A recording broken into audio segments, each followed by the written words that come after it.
Kalau kalian calon guru atau guru, mungkin video ini cocok untuk kalian.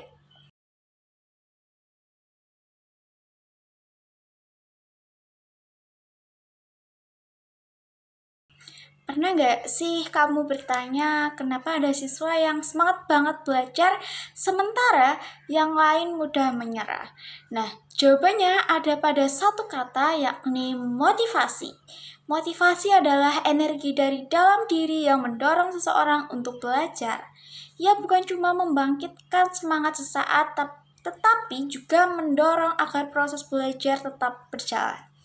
Dan yang terpenting yakni mengarahkannya ke tujuan yang lebih jelas.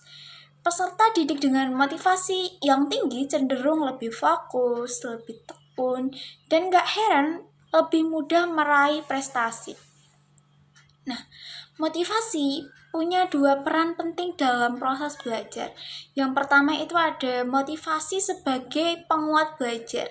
Ini misalnya ketika seorang siswa menghadapi soal matematika tentang sistem persamaan linear dua variabel, ia akan terdorong untuk mengingat kembali konsep substitusi dan eliminasi yang sudah pernah ia pelajari. Kalau motivasinya kuat, ia akan inisiatif membuka kembali catatan atau buku untuk menemukan jawabannya. Ini contoh nyata motivasi yang mendorong seseorang bertindak demi hasil belajar yang lebih baik. Yang kedua itu ada motivasi sebagai penentu ketekunan belajar. Nah, siswa yang termotivasi akan belajar lebih rajin, lebih konsisten, dan gak gampang menyerah. Mereka tahu bahwa usaha mereka hari ini akan menentukan hasil di masa depan.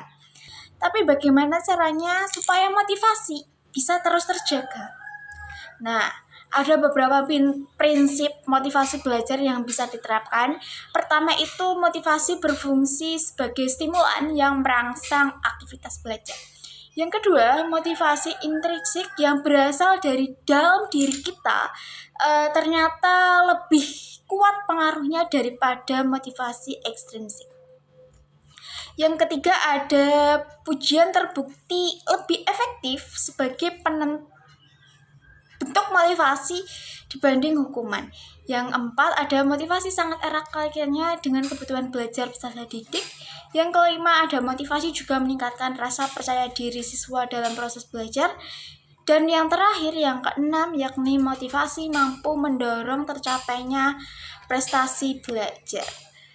Nah, dengan memahami dan menerapkan prinsip-prinsip ini, guru dan orang tua bisa membantu siswa tetap semangat dan tetap fokus.